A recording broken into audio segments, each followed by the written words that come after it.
Authentic.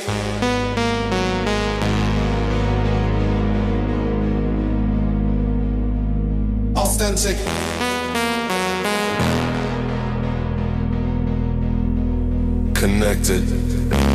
Structured. Authentic. Connected. Good morning, everyone. This is Mark Chubahusky, and believe it or not, this is the 14th episode of Align Health Insights, and I'm here with two really bright guys and also friends. I've been friends with these guys for quite some time. At least from my left to right, I have Guru Kora with Times Health, and I have Noah Ullman from Actually Health, and we are going to talk about this new topic, world models, which I've been very interested in since Jan LeCun and Alex LeBrun sat down with Graham Walker. And I wanted to find out more for myself from people I really knew. So I brought these guys on. Guru, nice to see you. Noah, nice to see you. Nice to see you. Likewise.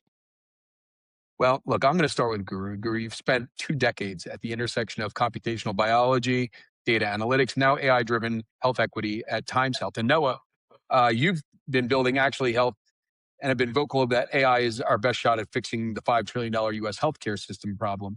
In 1 minute each, why is the world models conversation the one we should be having in healthcare right now instead of another LLM conversation? Guru? Yeah, absolutely. The LLM itself is really used for documentation, predicting next token in the sense that what to say next or what to print next. It doesn't take into account the actual, predictive actions. If a state of a particular state of a health outcome is changing periodically, temporally, it doesn't factor in what might happen. So that predictive nature of the real world scenario where you can see it is missing. And healthcare is all about that. Healthcare is not just just saying what you need to take or medicate next, but predict and avoid that life-changing event. So that is why you need a little bit of, you need to take a step back and then see how we can simulate that environment in the real world. And that's why you need, world models. Yeah. Noah, is that your take as well? I mean, Guru's spot on, right? I think the LLM issue, right? We see them deployed where there's kind of a tolerance for error, as you mentioned, in that documentation, billing, prior authorization, more administrative layer. And it is because they see the world, as you said, through predicting the next token, right? And the thing is, that's a decent way to represent certain processes, but it's highly flawed and imperfect. So it's kind of like, I like to describe it as, have you ever tried to cook a recipe or fix your car or something just based off of text that someone's written, without, they say oh, cook this thing until it looks like this, but they don't even give you a picture and you're like, what is this supposed to look like? And you end up burning it, right? And to Guru's point, the world models, essentially their job, it's not to output a token, but it's to understand what the world looks like and how it reacts to actions. And the point of those world models isn't necessarily to output a prescriptive thing, here's what you do, but it's to learn, hey, when you give a patient this intervention, then this outcome happens. And that's that causal modeling aspect of it. And the idea is basically that if you can train that, then you can put a system into that world.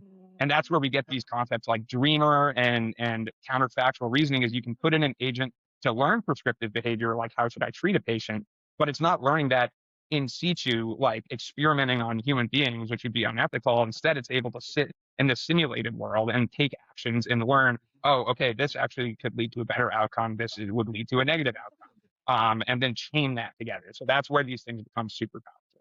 Right. So in a real simple way, and Guru, you can take this one. Noah, if you really want to jump on, that's great too. But if you had to explain this really, in a very simple way to a CEO or a PE operator that was going to back a model, a world model company, how is the easiest way you could explain it? Yeah, I mean, see, the world model itself is very simple. So just take an example where you're cooking a peanut butter jelly sandwich. So what you need here is not how to do it, but rather if I apply this one, or if I hold something like this, or if I have a lid that opens like this rather than rotating counterclockwise. Those kind of intricate details about how you actually do that in real world, how do you prepare your sandwich in real world, is what a world model helps you orchestrate it. Rather than in a LLM, it's a a large language model. It's completely different. It tells you in a textual Yeah. form how it is. It tells you in a already prescribed way how to do it, but actually in much more dimensionally thinking, where a clinician's workflow is completely dynamic, right? So in an environment like that, world model excels exceedingly well. So from a CEO standpoint, a world model tries to give AI that kind of, simulation ability where an LLM predicts the next word, but here the world model tries to predict the next action, the state of the world that changes. Yeah. Is really important. So especially in healthcare, Mark, and Noah knows this, that could mean predicting readmission risk after discharge is far more, important for me for running my business Yeah. than predicting what happens if I make some mistake here and there. So, but I mean, it boils down to how a workflow changes affects the patient, and then that translates to the bottom line. That's how I feel as a CEO for a healthcare company. For me, technology takes a backseat. How it impacts the bottom line, how it impacts the Yeah. this thing, the revenue is what is important for me, and world model actually gives you a path to that direction for you. Makes sense. Makes sense. Okay. So now I'll let you start here, but you said this Yann LeCun left Meta and raised over $1 billion for AMI Labs at a $3.5 billion valuation, betting that LLMs are dead, and basically not really dead, but like a dead end for real world intelligence. From a builder's perspective, do you think he's right? And where does the LLM paradigm actually break down for healthcare problems? I think Guru was kind of getting into it. Yeah.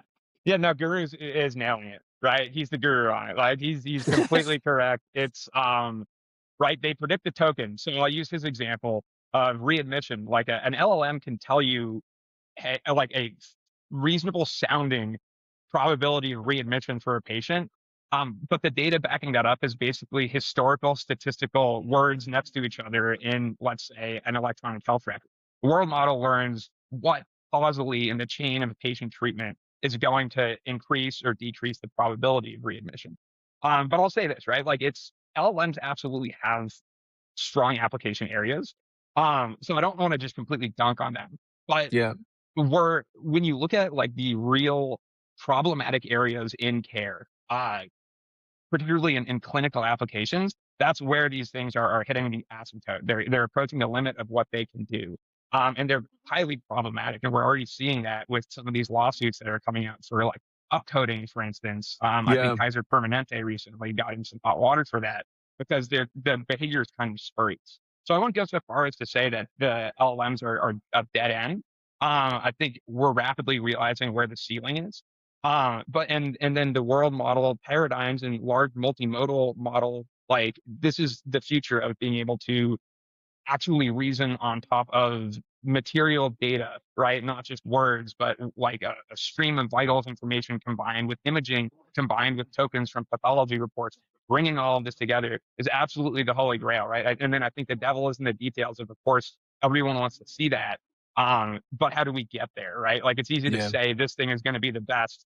To Guru's point, like until you're able to move outcomes and move the bottom line, I think you're going to see a lot of hesitance in the commercial markets from people who want to adopt this, especially after what we're starting to see in terms of headwinds with the AI scribes and voice agents, where maybe the grass is not as green as some of the initial assessment was for how effective these things are in the real world. Right. So iJPA, the new world model workout of Mila and NYU, right? They're all attempts to learn predictions in a compressed representation space rather than at the pixel or token level. So why does this distinction matter for healthcare data? And where do we have imaging, EHR sequences, genomic data, and continuous patient signals all at once? Right. you know, Guru, I think you should answer this. no, I mean, you know how it is, right? Healthcare data is very, very noisy. I mean, it's it's multimodal. There is labs, there is notes, there is imaging, genomics, medication devices. There are so many components to it. Raw data alone is misleading here, and it's really difficult. A single scan does not define an oncology trajectory, right? A compressed representation tries to capture that meaningful patient state underneath the noise. So especially I've gone through this, my family is going through this. In diabetes, that state includes metabolic control that we need to do, and adherence, lifestyle, like how that is, and access and comorbidities that are combined together. So it's really, the goal is to model the underlying clinical state, not just the surface data. And it was never a surface data when it comes to. So this matters because no single data source tells you the full story about me, about my state, about where my clinical health or direction is going. Yeah. So the future, Mark, no, I'm sure agrees to this. The future is multimodal patient state modeling, not just a little bit of clinical components here and there. Take a lab here, take a demographics data here, take your vitals here, and model based on that. You need to factor in multimodal analysis. Take a look at the wound, take a picture of the wound, or take a video capture of a person trying to lift his show to a doctor their rotator cuff issue and things like that. So it has to be multimodal. It has to be patient state modeling. That's where the future is heading, and for that you need to have that that representation, compressed representation. Otherwise, it's going to be out of hand. You cannot handle it. Yeah. The size is huge. Makes total sense. So, no, as a founder building in healthcare AI, can you actually tell from a pitch or a vendor demo whether a team is doing world model work versus repackaging an LLM in a healthcare wrapper? What are the tells, and does it matter for the customer? Yeah, I think it's going to matter for the customer depending on the use case, right? So if we're demoing a product where the application is faster intake, an LLM, it's possible it could be totally serviceable there. If you were talking about something that's working off of multimodal data, like if we're like, hey, here's a product that looks at pathology imaging and then it gives you regions of interest and annotates them. If you can give GPT a image of a slide and it will tell you something. And that's the danger, right? Is if you don't know what to look for, you might think, oh, this is super serviceable, and someone could sell you a wrapper in that case. So what you want to make sure of is, I tell every team that I ever work with across the board, don't just buy AI tools for a problem you don't have, right? If you're trying to solve, you need a problem that you're solving first and foremost. And if we're trying to improve the efficiency and accuracy of our pathology department, then what we want to look for is models that can engage in that multimodal capacity. And more critically, you should always have essentially a gold standard set of data that you have from your institution, where you say, hey, we're not going to give this to you because you can train your models on it. We need to find a federated way where you can run your system on our sample set and prove to us that it is going to be as effective or better than our human team is alone. Otherwise, there's no value, right? Yeah. So what you really want to look for is that the reasoning, again, is happening in a more complex layer than just a GPT wrapper. Like if it's just outputting text for something and your goal is more than that, then you might get bamboozled. You want to see the process, see behind the demo, give them some use cases that mess up your human team, right? Because that's going to be what trips up an otherwise super, look, I'm a founder, man. Everyone has done a curated demo, right? You've got to do it. So I'm telling you what scares me is when someone comes in and they're like, here's a curveball, that's when you're sitting there with the fingers crossed, man, I really hope it comes through on this. Because if it does, you win an enormous trust. And that's where you showcase we're different than someone who's just, stacking the deck. But otherwise, right, that's as the customer, that's where you can catch someone and be like, wait a minute, you said this is 90% accurate and totally blew it on this thing. Yeah, good answer. Good answer. I mean, look, it's a confusing time to be a buyer, right? I mean, there's just so much out there. And it's really good to get some of these little tricks to be able to understand what it is that you're actually dealing with that's in front of you. So there's this recent paper out of Columbia and Northwell on suturing world models. So diffusion models that capture the spatiotemporal dynamics of robotic surgical action. So NVIDIA released Cosmos H Surgical in the same space. Guru, when you look at surgical robotics, is this the application where world models will land first commercially? And if so, what is the realistic timeline, you think? Come on, Mark, we are all excited about the new tech, new toy, and everything. So let's It's going to be not forever, please. man. And I mean, yes. I mean, let's not. In the near term, opportunity is not replacing a surgeon because replacing a surgeon is a No, I lofty don't think goal. so. You know what I mean? So I think the near term, I feel like realistically speaking, the near term opportunity is in training, simulation, skill assessment, various things like that. Yes, Yeah, surgical robotics is probably one of the earliest commercial landing zones. It will always be there, but we should separate assistive use from autonomous surgery. That's completely different. You don't want to go there. So, I mean, surgical tasks are more structured no, than many clinical workflows, but surgery has visual yeah. data, physical cues, actions, measurable outcomes. There are so many things in there, but I know we are excited. I know the technology is heading in that direction. It can everybody can see that glide path, but adoption will still be cautious because of the safety and liability, compliance, and all sorts of things like that. Regulatory approval is going to hit you at some point. There will not be a conducive administration that is looking at the other side right now. But 1 to 2 years, expect more training and simulation use, and maybe 3 to Yeah. 5 years.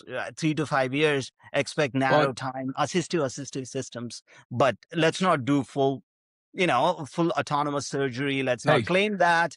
It's further away.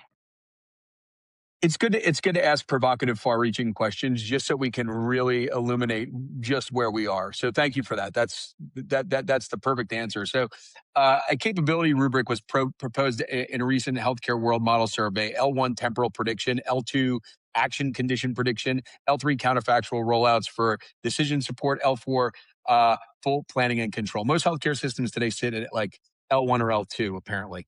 What needs to be true for us to get to L3, counterfactual reasoning at the bedside? I mean, again, this is another one of those questions that's probably far into the future, but it's just really interesting, just as a stake in the ground, to say, how far away are we from that? Okay. Noah, what do you think? Yeah, look, I think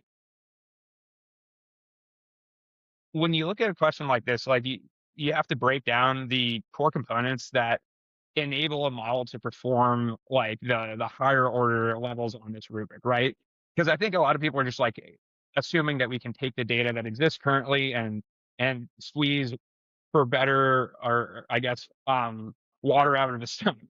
And when you want to train a system that's capable of doing things like counterfactual reasoning, it's not enough to simply have like the architecture, like a Java architecture, for instance. You also need to make sure that the data you're passing in, like that's, Guru uses this term state, right? Which is just a representation of the world that the model can see. If that state is not high resolution enough, then it does not matter what your model architecture is. You're not going to be capable of performing like, of essentially pulling out from the observations in the training data what is basically a causal function. And that's the true bottleneck here, is that, like, for instance, if I want to train a plane inside of a world model to learn how to fly, and I give it just the readings from the altimeter, like it's not going to do anything. It's not going to see the speed. It's not going to see the throttle. It's not going to see the horizon, the angle of the elevators, or any of that. And so for these health systems right now, I think to push into these higher order areas of reasoning is going to require a quality and resolution of data that only exists in certain specialties and practices right now. And I think Guru was alluding to this. Like, we will see the emergence of these capabilities probably inside places like pathology and inside like oncology, maybe like some level of interventional like surgery in terms of not autonomous surgeons yet, but assisted systems. And it's because there's so much data there that it's actually possible that these models might be able to start to unearth, hey, this action leads to this transitively, and then start to predict or counterfactually understand what could happen to a patient if we induce an intervention that wasn't in our training set, right? So that's really the thing, is it's curating that quality of data, and then the data engineering to put it into a structure where it's able to be passed into a model like that. I would say that'll happen in the spaces I mentioned, probably first. And then when Yeah. we think of towards like general medical reasoning, that's where things become very interesting of, does the data exist currently to train a model at high resolution enough where we can do something like train systems on chronic disease management and projection outside of more like high data resolution, like oncology areas where you're seeing your oncologist very frequently. There's tons of like multimodal data Yeah. streams. It's an interesting problem, right? Like, but that's absolutely the holy grail. You want to get there for general medicine so that any patient anywhere, we can just predict, boop, boop, boop, boop, boop, this is the entire map from now until, here. Yeah. Yeah, and moreover is, you see the look at it in autonomous vehicle space, right? Where we predicted 2 years, 2.5 years. FSD is available to us. Everybody's we're so happy that okay, Oh yeah. fully autonomous vehicles will be available, but it's been 12, 15 years now. Now we are still slowly Oh going yeah. from level 2 to level 3 to level 4. I mean, even we still don't have level 3 in some vehicles, and level 4s, and forget it. So Yeah. things like that. So it takes time. The system needs to be available. The feedback loop needs to be available. The simulation environment needs to be available. It's not that easy. No, no, it sounds that way. So Guru, you've built and exited companies before. If you were starting a healthcare world models company today instead of Times Health, uh, where would you build first then? And where would you refuse to compete? Yeah, You know, uh, I think it's return on investment is my primary goal. Return on investment, say what makes, Yeah. like, because technology always takes a backseat. It's healthcare. Healthcare, what they need is, how do I get improvements, either save resources or improve the efficiency of the clinical, non-clinical workflow I have, or how do I make maximum use of the dollar that I'm investing in my workflows. So if you look at, we are recently working with a clinic where there is RCM, back end RCM office. The revenue cycle management office has around Yeah. 20 people working there. And some of the, then we did a deep dive there. Mark, I'm telling you, most of the things, at least you can, just by looking at the efficiency, like with a contractor lens, with, lens on, if you look at the entire workflow, you can eliminate 2 or 3 right off the bat. Right off the bat, just because there are things that people keep doing the same thing, each group is doing the same thing, things like that. So I would rather go to the subject matter experts, ask their workflow, how I can solve their problem and impact the return on investment directly, and then think of technology, what technology to use to actually make a meaningful Yeah. impact. I wouldn't just go there with the technology and then try to solve their problems. I would go read, solve that problem Yeah. on a low level, and then use technology to solve it. I agree with you. I mean, it's always about looking at the foundational problem, right? And Yeah. then thinking about how you might solve it from first principles. And it seems, and we'll continue on talking about world models because this is what I wanted to talk about today. And I'm really grateful that you guys want to talk about it with me. But we are really, it seems like, in the early innings in the research phase of what this is, right? Yeah, Um, absolutely. so Absolutely. yeah, looking at the future, I guess, because I mean, I place these street executives in PE-backed and VC-backed healthcare companies for a living, right? And the CTO profile that worked 5 years ago, and quite frankly, still works now with clinical informatics background, EHR integration experience, is not really the same profile that's going to ship world model work. I have a feeling. I don't really know. Guru, I'm going to bring this back one to you again, too. What does the technical leadership for a healthcare world models company actually look like? And where's that talent sitting today? I mean, see, that's what I'm saying. The old healthcare CTO profile is not enough anymore. The Yeah, healthcare no. CTO, healthcare now involves integration, EHR integration, interoperability, the HIEs, the cloud deployments. There are so many security. compliance, where so many things. The world model complicates that even more. It requires Yeah, deeper, I would think so. yes, yes, exactly.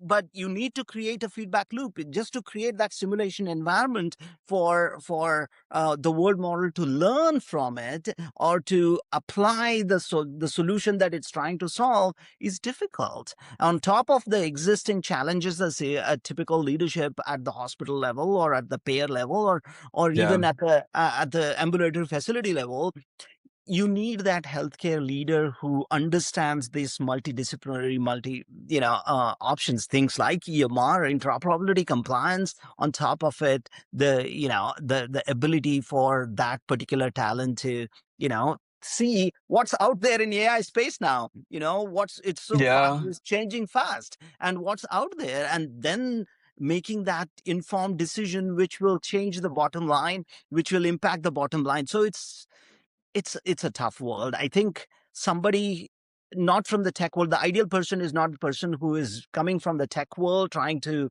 use technology in a healthcare space. I would say the other way around. Someone who is a healthcare exec, understands the tech space, understand the AI space, and apply it to their subject matter expertise within their environment is what the tech talent lies. Yeah, this is exactly why I don't see my line of work going anywhere anytime soon. I mean, look, everyone's saying that AI is coming for all of our jobs. Well, tell me how you're going to find that person, Yeah. right? No, I'm And telling you. you're going to have to really take an active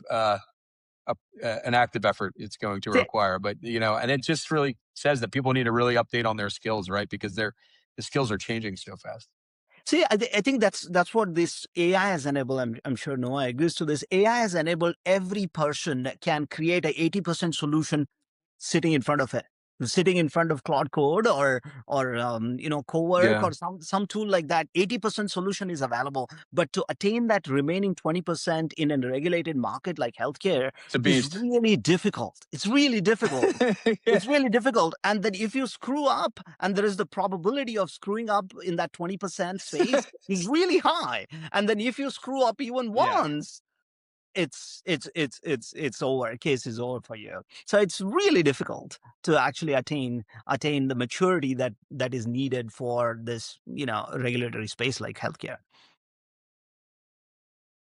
Yeah, no kidding. I mean, so, okay, no, you've been pretty public about wanting hybrid teams, clinicians, engineers, ethicists Yeah. at the leadership level. As a founder, when you are hiring senior technical leaders into actually health, how much weight do you put on research credentials versus commercial instincts?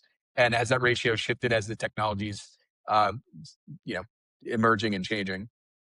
Yeah. Look, I think, it depends where the staging of the company is. So for us, in early innings, the way I like to put this is, there's no point slapping like sponsorship stickers on a car until you know that it can make it to the starting line, right? So in early days of development, like we definitely had a strong focus on research on our technical side. And that's because the kind of work that we're doing in data structuring and data modeling and building out what we consider to be a counterfactual data set of clinical decision making, which is kind of the white space I was pointing to in existing systems for general medicine.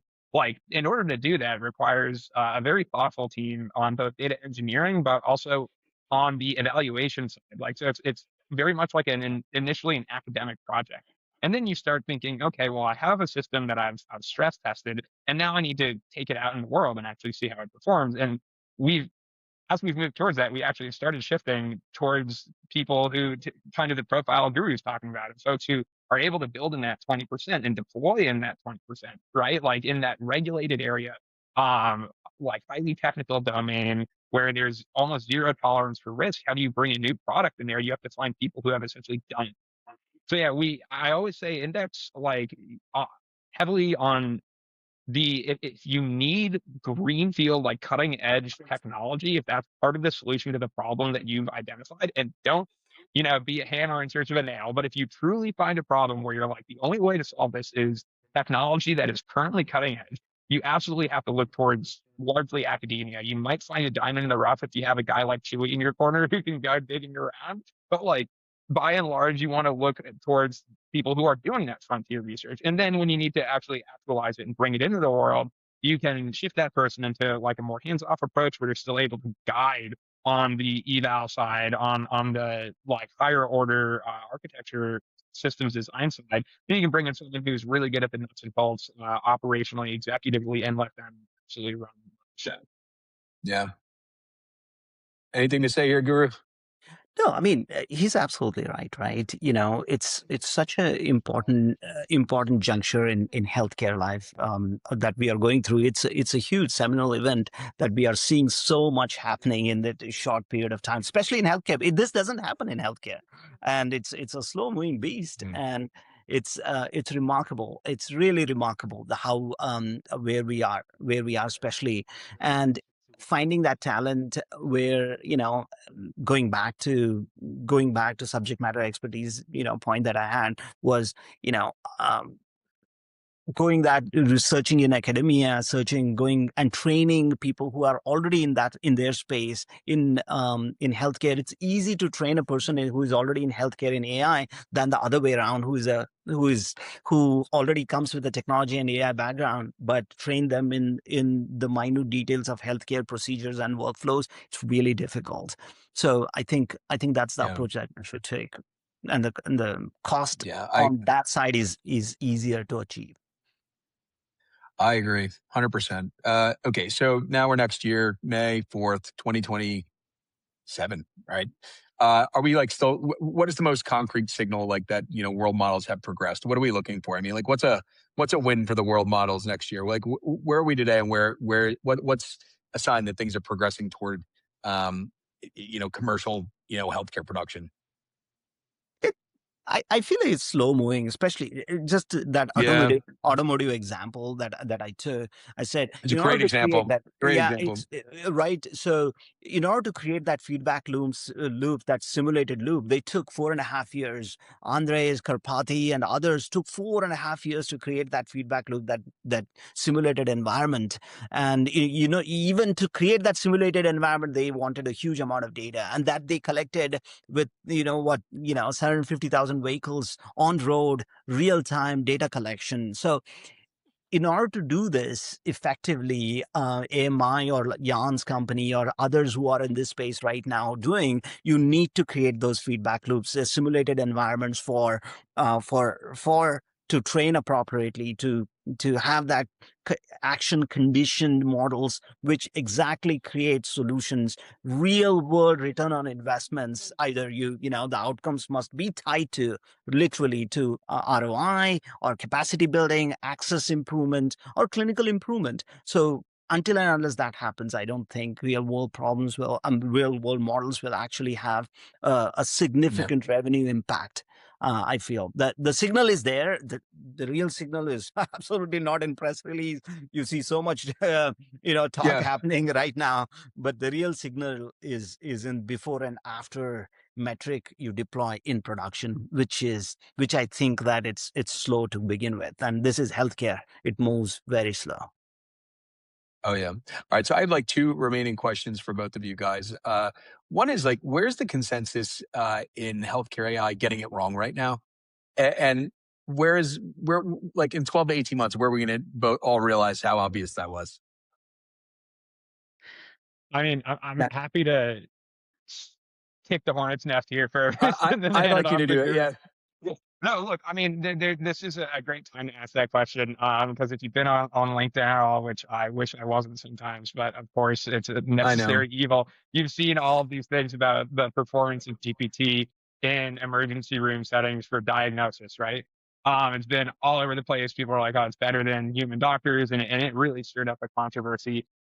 And I think that's going to be basically. I think anyone who works a lot in this space um understands the distance between the current systems that we have in terms of how they would perform if you really put them into a clinical setting, right? Like, not if you hand them a clean case and they're able to just annotate it. Like, I work with docs who could do that in 30 seconds, right? But that's not how the world works. Like, it's compounding process of, like, I'm talking to a person, they have no idea what's going on. They're freaking out. I'm trying to collect information. I got an administrator breathing down my neck for RVUs, like all this stuff.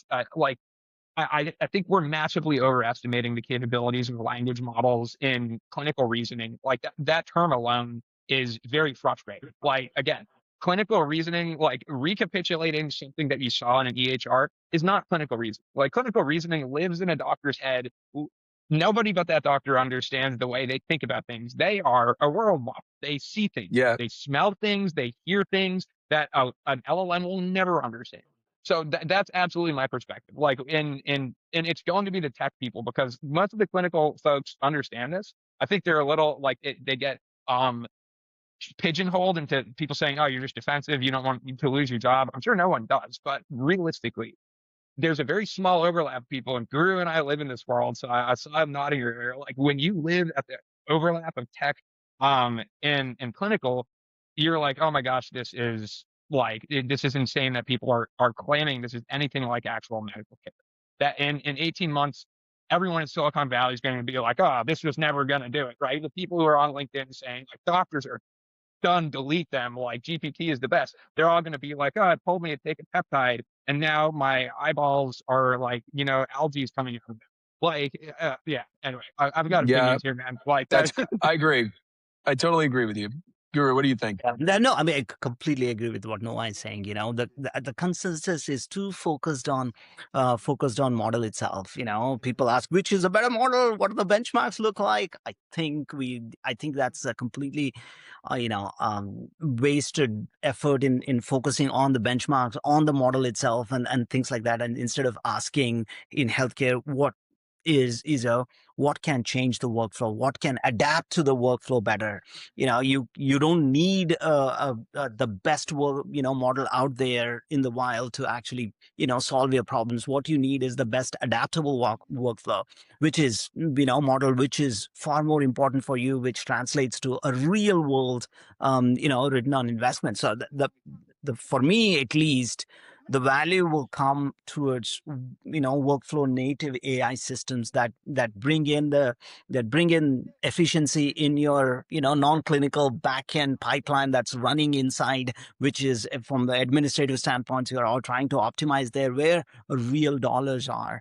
I think that's where I think clinical AI comes second. For me, operational AI are far more important, and I think that's where we need to be focusing on, and that's where more dollars are there for you to extract that juice out of. For sure. Yeah, that's definite. We are seeing a big uptake in automation for operational use cases, especially in care delivery where they need the money so bad. That's right. So, final question, both of you guys, if you can help my audience, one resource, a paper, a person, a company to watch that you would point a healthcare operator to get more familiar, to actually understand world models a bit better. Do you have any recommendations? I feel AMI is something that he is targeting specifically. The guy has a track record, and the Yeah, guy he has does. created that.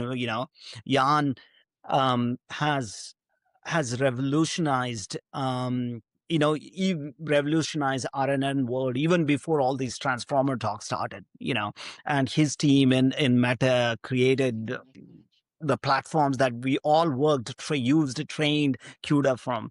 So he has the pedigree to do it. He has the funding to do it. Raised $1.2 billion recently. Yeah. So he has the background. He has the knowledge. He has the capital that is needed for do it. So if somebody is if I have to bet on a pony, I think it's Jan's AMI. Yeah. Yeah. I mean, I think that's spot on. Like it's the person in the space, right? Like it's that's very interesting. I would also say two other corollaries. I believe it was the paper you referenced with the rubric Chewy. Was that the one out of Yeah. the UAE? That was Colombia, I believe. Okay. Well, there's a world model, a generative AI health world model paper, and it's essentially a summary paper of the UAE Artificial Intelligence Institute. It's I think a fantastic entry point into thinking about these systems if you're coming at it from like a more I want to learn how they work and how they can be applied and where the state of everything is. So it's a pretty interesting aggregate paper. And if it feels too technical, download it as a PDF, put it into Claude or GPT, and just say, hey, I'm trying to explore and dip my toes into here, and then have a dialogue with it. That's always my recommendation. It does a very good job of setting up some of the shortcomings that we've discussed in this conversation, pointing to areas where things might be deployed. But there's also one other thing I would say, which is these systems all exist on a gradient, which can make it hard to tease out the nuance. Like a language model is capable of doing something akin to reasoning about the world. It just does it in a very noisy way, right? Like you can ask, hey, if I knock a bowl off a table and it's glass, will it break? And it will say yes. It's seen a lot of data that enables it to understand that. That's like an association between these different things, right? But when you talk about something that's very edge case and unexpected or isn't represented in text, like the trajectory of a patient on a totally novel drug, like this is of course where these systems fall apart. They only understand how to reason in text. And over here there are world models, and in between these two there are multimodal foundation models, right? So basically what I'm saying is we go from purely text-based models to multimodal foundation models to world models, because multimodal foundation models enable us to look at all these different data streams like Guru's talking about, looking at vital streams, looking at imaging, looking at pathology reports, labs data, and harmonizing all of it into one space where a model can reason about it. But they're not doing the kind of causal reasoning a world model does. It's still associated. So it basically comes back to the old saying of correlation isn't causation, right? Like if you take a giant set of electronic health records and train a multimodal model on it, you can do some very cool stuff, but you're going to run into a lot of issues where you're not sure if the reason a patient ended up on a trajectory is because they had a disease or because they got treated with a drug, right? Those things confound each other. But it's still a very good intermediary point. And I'm saying all this because there's a lab out of Brigham, Faisal and Mahmood's lab, that just put out a massive paper on their new foundation model, multimodal foundation model from health records. I think that's a lab to watch. Cool. They're a very experienced lab with commercializing technology. I'm very close with some of the people there. Faisal is incredible. He's very smart. His team is very smart, and they're basically on the path to building these types of models. Like they're in that foundation model associative stage. But like if I was going to bet on an academic institution who would go here first, it would probably be them. And I would not be surprised to see like that matriculate into partnerships with some of these other world model companies that are more focused on robotics. So yeah, Faisal Mahmood's lab, I think they're out of Brigham and Women's Hospital, like absolutely fantastic folks over there. Cannot speak highly enough of them. Very good. Well, look, I'm so grateful that you guys are friends and colleagues, such smart guys with such good insights. Thank you so much for being part of the 14th episode of Aligned Health Insights. I really appreciate it. And everyone, please, this was a good one. I hope everyone learned something. Thank you. I know. See you guys. This has been great. All right. Thank you both. Thank you.